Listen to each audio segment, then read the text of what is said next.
అందరికీ నమస్కారం. కాసర్ల శ్యామ్ గారు, నేను మా ఇంటి ఎదురుగా రవికాంత్ అని అన్న ఉండేది, వారికి కూడా అన్నే. ఒక సబ్జెక్ట్ గురించి డిస్కషన్ వస్తూ, మన హిస్టరీ, మన చరిత్ర మనమే రాసుకోవాలి, మన సీనియర్లు ఎంతున్నా వాళ్ళను చెడపలేము, వాళ్ళకంటే ఎక్కువ మన చరిత్ర రాసుకోవాలని ఒక మాట అన్నాడు. ఆయన గుర్తుందో లేదో నాకు తెలియదు, కానీ అన్నకి ఆ బావి కాడ కూర్చొని కరివేపాకు చెట్టు కింద కూర్చొని మనం మాట్లాడుకున్నాం.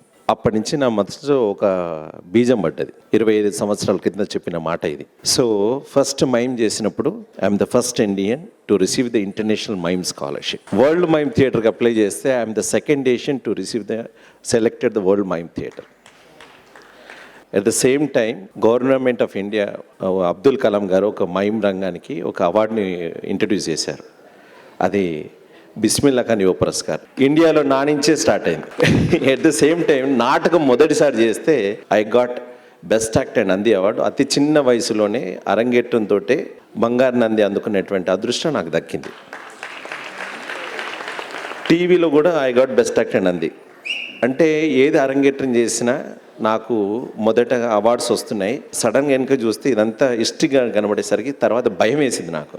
సినిమాకి ఎంటర్ కాగానే నాకు ఒక్కసారి కొంచెం గగురుబాటు పడింది. సరే, సినిమా చేస్తే అలాంటి సినిమాలు చేయాలి, వస్తే అద్భుతంగా చేయాలి అని అలాంటి అవకాశమే భగవంతుడు ఇచ్చాడు. అదే movie Akashvani, suppose to get national award. కానీ కరోనా వల్ల అది ఎక్కడా రాలే, ఎక్కడ అది బయట ప్రదర్శన చేయలేదు. సోనీ లివ్నే ఉండిపోయింది. కానీ దాని యొక్క మూలాల వల్ల నాకు అనేక సినిమాలు ఇప్పటికి కూడా వస్తున్నాయి. అదే సినిమాలో పరంపరగా దాని నుంచి వచ్చిందే గాలి సంపత్ కావచ్చు, బలగం కావచ్చు.